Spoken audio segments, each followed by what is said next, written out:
चलो देखो, आज बातचीत करनी है कंसिडरेशन अदर देन कैश पे, ठीक है।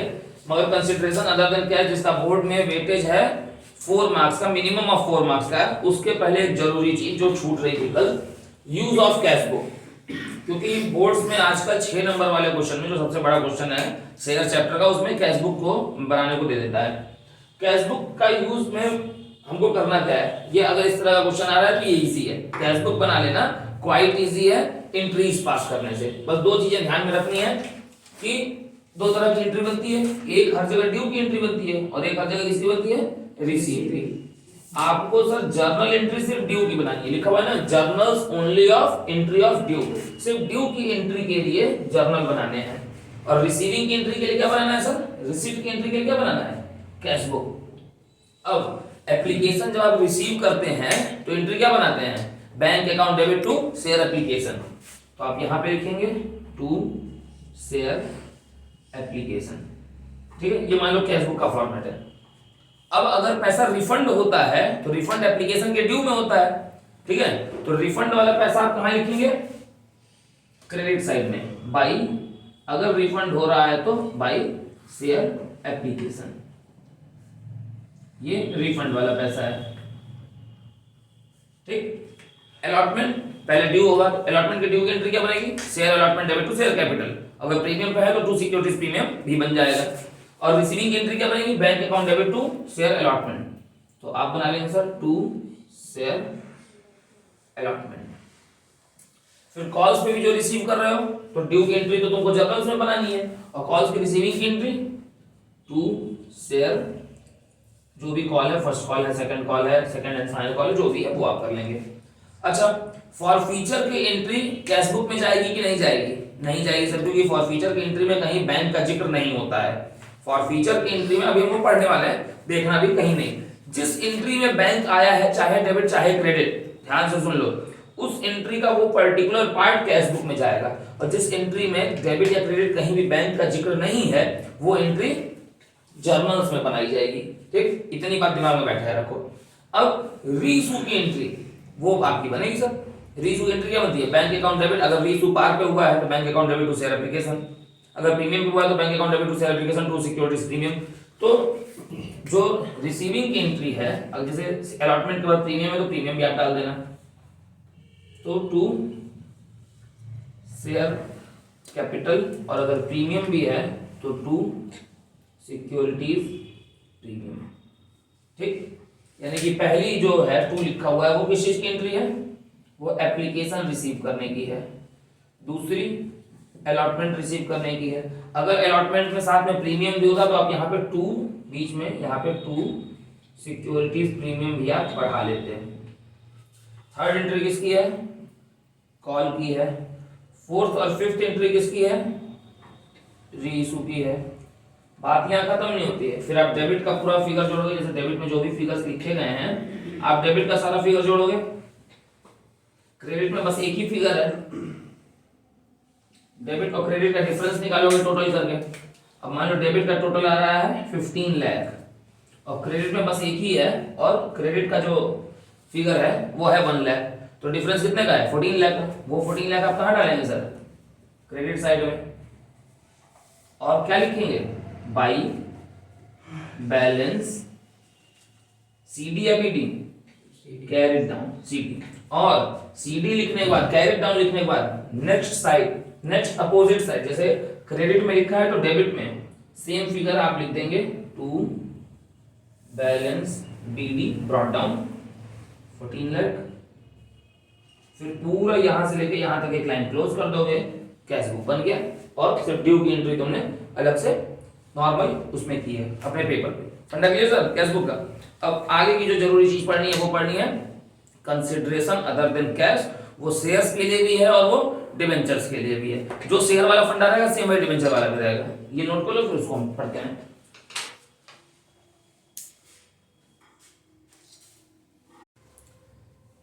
चलो भैया, कंसिडरेशन अदर देन कैश कितने मार्क्स का है सर, बोर्ड में वेटेज मिनिमम ऑफ 4 मार्क्स का है, और ये शेयर से भी आ सकता है, ये डिबेंचर से भी आ सकता है। शेयर्स के पर्सपेक्टिव में जो पढ़ेंगे वो तो कॉपी पेस्ट डिबेंचर में भी हो जाएगा, ठीक है, थोड़े बहुत अमेंडमेंट के साथ। अब कंसिडरेशन अदर देन कैश को पहले जानो कि होता क्या है। फॉर एग्जांपल मैंने एक एसेट खरीदा और मेरे पास उस एसेट को पे करने के पैसे नहीं है, तो एसेट का परचेज करने की एंट्री क्या बननी चाहिए नॉर्मल के सिनेरियो में, asset account debit to cash या बैंक। मगर मैं सर कैश नहीं दे पा रहा हूं, तो मैं उतने वर्थ का मैंने क्या दे दिया, शेयर दे दिया। फॉर एग्जांपल 10 लाख का एसेट खरीदा और मेरे पर शेयर की वैल्यू ₹10 है, तो मैं कितना शेयर दूंगा, 1 लाख ही दूंगा ना। तो दैट मींस मैंने यहाँ पे शेयर दे दिया। तो सर यहाँ पे लिखते हैं हम सर टू शेयर कैपिटल, ठीक है, ₹10 लाख, ₹10 लाख।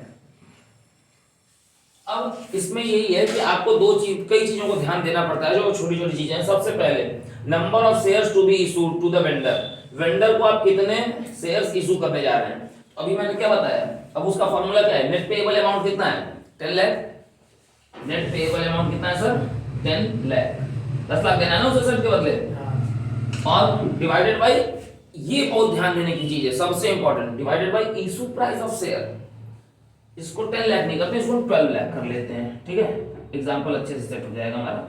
12 लाख कर लेते हैं। यहाँ पे भी मैंने 12 लाख रुपए का खरीद लिया है एक एसेट अपने एक बंदे से, वेंडर है जो।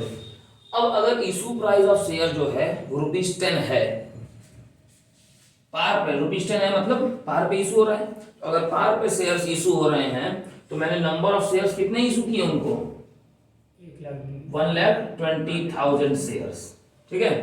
तो यहाँ पे एंट्री क्या बनेगी, asset account debit to share capital 12 lakh और 12 लाख।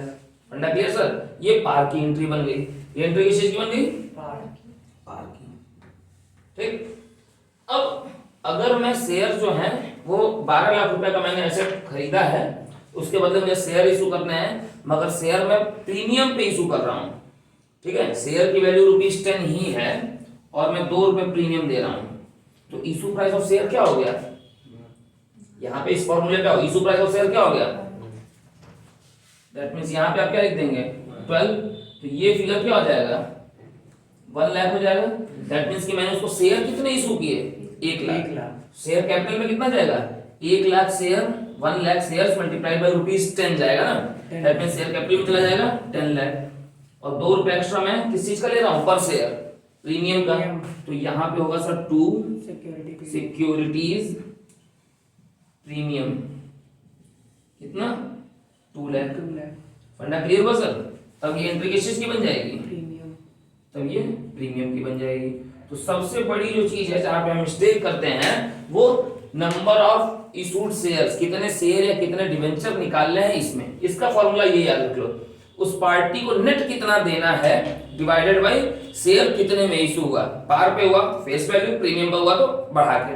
डिवेंचर में 3 केस हो जाते हैं, पार सेम वैल्यू, प्रीमियम वैल्यू बढ़ गई और डिस्काउंट होता है, तो यहाँ पे फिगर फिर कम लिखा जाता है, ठीक है।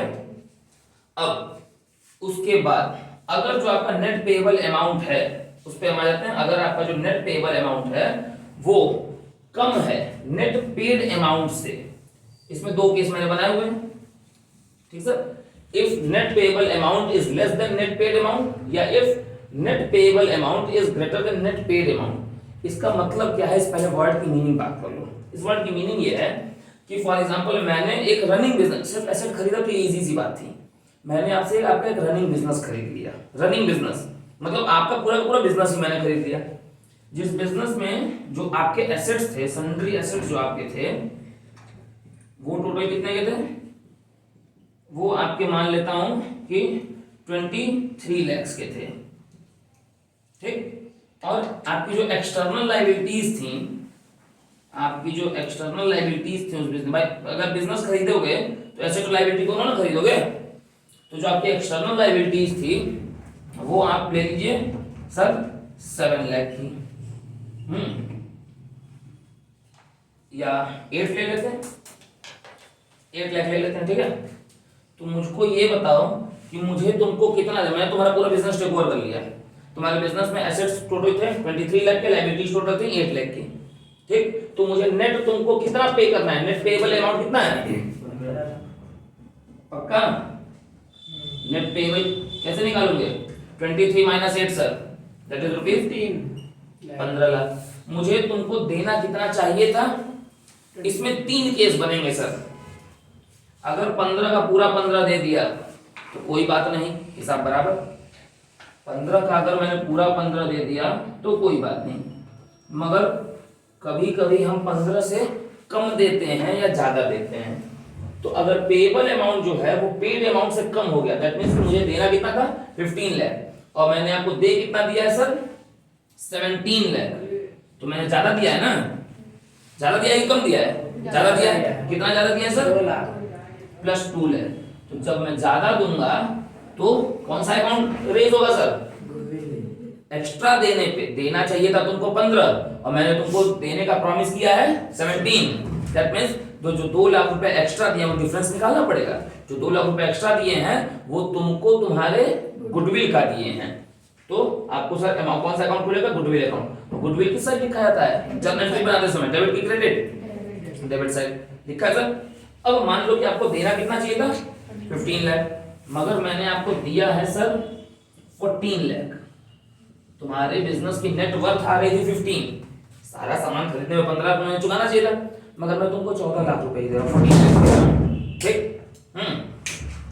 एक मिनट,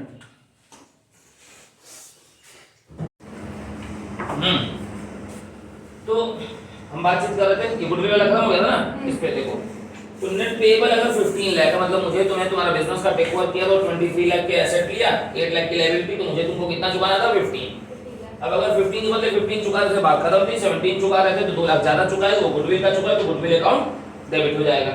और अगर 15 के बदले 14 चुका है तो जायज बात है ना कि आपको कुछ पैसा कम चुका है, ठीक। आपको कितना कम चुका है सर, -1 लाख, 1 लाख रुपए आपको कम चुकाया गया, ठीक है। तो इस 1 लाख का क्या ट्रीटमेंट होगा सर, ये 1 लाख रुपए कैपिटल रिजर्व नाम से लिखा जाएगा, किस साइड, क्रेडिट साइड।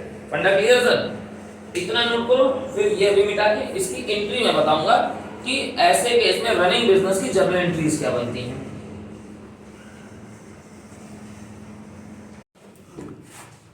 देखो ये है जर्नल एंट्री। अगर आपका पेएबल अमाउंट जो है वो कम है नेट पेड अमाउंट से तो गुडविल खुलेगी, ये उसकी एंट्री होगी। जितने भी एसेट्स आपने खरीदे हैं वो डेबिट। आपको पहले वर्किंग नोट कर लेना होगा, फिर गुडविल डेबिट, जो आउटसाइडर लायबिलिटीज भी अपने साथ में ली हैं वो क्रेडिट होगा, और उस पार्टी को कितना देना है वो आपका पेएबल वाला फिगर चला जाएगा, ठीक।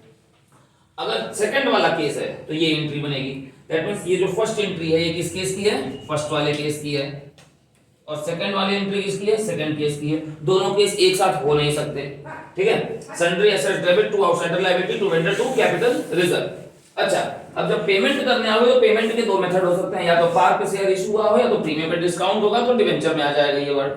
तो फर्स्ट केस के साथ ये दोनों हो सकता है या सेकंड के भी साथ ये दोनों हो सकता है। तो आपको ये चारों को जानना है, सिचुएशन में अपने अकॉर्डिंग आपको अराइज कर लेना है। एक सीबीएसई 2017 का क्वेश्चन मिला है डीकी गोयल साहब की किताब में से, वहां से उठाया, थोड़ा सा क्वेश्चन को मैंने मॉडिफाई किया, चेंज किया है। मान लेते हैं कि जो सन्ड्री एसेट्स हैं उनकी नेटवर्थ कितनी है। यहाँ पे मैंने क्वेश्चन को छोटा सा नोट कर लिया है ताकि बार बार बुक में से ना उठाना पड़े। सन्ड्री एसेट्स जो है वो 25 लाख के हैं, तो आप यहाँ पे सन्ड्री एसेट्स कितने डेबिट करोगे सर, 25 लाख। आउटसाइडर लायबिलिटीज कितने की है सर, 6 लाख की हैं, तो आउटसाइडर लायबिलिटीज में आप कितना डालोगे, 6 लाख। आपको पार्टी को पे करना है दो अलग अलग केसेस में। पहले केस में आपको पार्टी को पे करना है 22 लाख। तो अगर आप पार्टी को वेंडर को 22 लाख रुपए दे रहे हो तो क्रेडिट का जोड़ कितना आया, 28 लाख, और डेबिट का कितना है, 25 लाख। तो कौन सी साइड कम है, डेबिट साइड। कितने से कम है, 3 लाख से। तो क्या खुलेगा, गुडविल। अंडा क्लियर सर। अब अगर शेयर्स जो है वो इशू होते पार पे, यानी 100 रुपए के शेयर हैं, तो पार्टी को देना कितना है, पेएबल कितना है, बोर्ड पे देखते रहो 22। नेट पेएबल अमाउंट कितना है सर, 22 लाख, और पर शेयर वैल्यू कितनी, 100। नंबर ऑफ इशूड शेयर्स कितने हुए, 22,000। तो पार पे अगर होगा तो एंट्री क्या बन जाएगी, vendor to share capital 22 lakh. बना दोगे, फंडा क्लियर सर। ये हो गई सर आपकी केस 1 की एंट्री, ठीक। इसी केस में अगर शेयर्स 110 पे इशू होते तो एंट्री क्या बनती, तो देखो अगर प्रीमियम भी होता, बोर्ड पे देखते रहो, अगर प्रीमियम भी होता तो यहाँ पे शेयर्स की वैल्यू 110 हो जाती। तो ये अब घट के कितने हो जाते, 20,000 हो जाते। तो बोर्ड पे देखो ये 20,000 है ना, ये 20,000, अब यहाँ पे वेंडर को देना तो सर कितना है, 22 लाख ही है, जिसमें शेयर कैपिटल में कितना जाएगा, 20,000 मल्टीप्लाइड बाय 100, 20 लाख जाएगा। और प्रीमियम में कितना चला जाएगा, प्रीमियम 10 रुपए का है ना, 20,000 मल्टीप्लाइड बाय 10 कितना होगा, 2 लाख। पहले केस का हिसाब बराबर हो गया सर। केस नंबर 1, जब गुडविल अकाउंट रेज हुआ है, पार और प्रीमियम दोनों की एंट्री हो गई। अब हम ये पूरा नोट कर लो, इसको पूरे को मिटाऊंगा सिर्फ अमाउंट वाला कॉलम, फिर हम आएंगे केस नंबर 2 पे, जब कैपिटल रिजर्व रेज होगा उसमें भी हम पार और प्रीमियम दोनों की एंट्री देखेंगे। ठीक, अब ये केस 1 है जिसकी पार और प्रीमियम की अलग अलग केसेस में एंट्री है, मगर गुडविल अकाउंट ही रेज होगा।